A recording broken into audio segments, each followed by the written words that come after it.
So, what if you could have a direct conversation with a part of your mind that controls your habits and fears? I mean, really talk to it. That's kind of the core promise of hypnotherapy. It's this fascinating place where psychology and personal change meet, and today we're going to demystify how it actually works. When you hear the word hypnotherapy, what pops into your head? For a lot of people, it's swinging pocket watches and weird stage tricks, right? It can feel like a total black box. But what if behind all that mystery, there's a clear, structured process for change? Well, that's the question we're tackling today. So, to cut through all the noise and the myths, we're going straight to an expert. We're going to look at a definition that is super clear, direct, and honestly pretty powerful. Our guide for this is Dr. Naz. She's a certified hypnotherapist, but she also brings in principles from metaphysics, which is the study of the nature of reality, and energy work. This unique, kind of holistic background gives her a really interesting multi-layered perspective on how our minds work.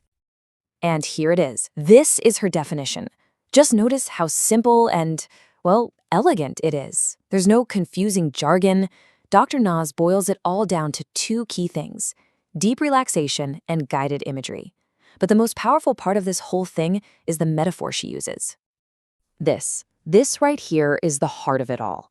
Forget everything you've ever seen in the movies. You've got to think of it not as losing control, but as gaining a brand new line of communication.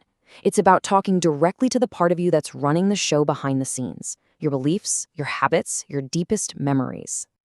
Okay, that's the million-dollar question, isn't it? If it's a conversation, how in the world do you actually start it?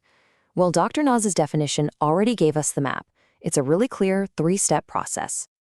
So here's the journey, laid out for us. It all starts with creating the right internal environment. Then, from there, you get to access the target level of your mind. And finally, that's where the conversation actually happens. Let's break down each step. First up, deep relaxation. Now, this is way more than just feeling calm. Think of it like you're quieting down that analytical guard at the gate. You know, that conscious part of your mind that's always questioning and doubting everything. When that guard just steps aside for a bit, a whole new pathway opens up. And that pathway leads directly here, to the subconscious mind. This thing is the powerhouse. It's like the operating system that runs something like 95% of our day-to-day life without us even thinking about it. It's where all our automatic behaviors and core beliefs live. So, and this is crucial, if you want to make a real, lasting change, you need to speak its language. And this is how that conversation happens. Guided imagery is basically the native language of the subconscious. See, it responds to images, feelings, and stories way more than it responds to just logic. So the hypnotherapist acts as a guide, helping you paint new pictures and imagine totally new possibilities. Okay, so we've relaxed the body, we've bypassed that critical mind, and we've started a new conversation with the subconscious.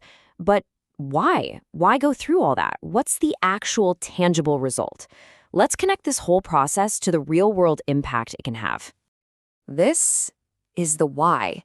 By updating that deep-seated programming in your subconscious, you can literally start to rewrite the scripts for unwanted habits and tackle issues that just won't go away. It's all about unlocking your own personal growth and creating real, meaningful change from the inside out. And that really is the main takeaway here. Hypnotherapy, once you strip away all the myths, is just a tool for self-empowerment.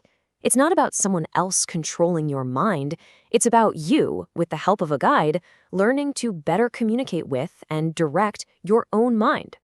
So we'll just leave you with this question to think about. If you could have a direct, productive conversation with that part of you that holds on to your oldest habits and beliefs, what would you say? What new story would you want to tell? It's a pretty powerful thought, isn't it?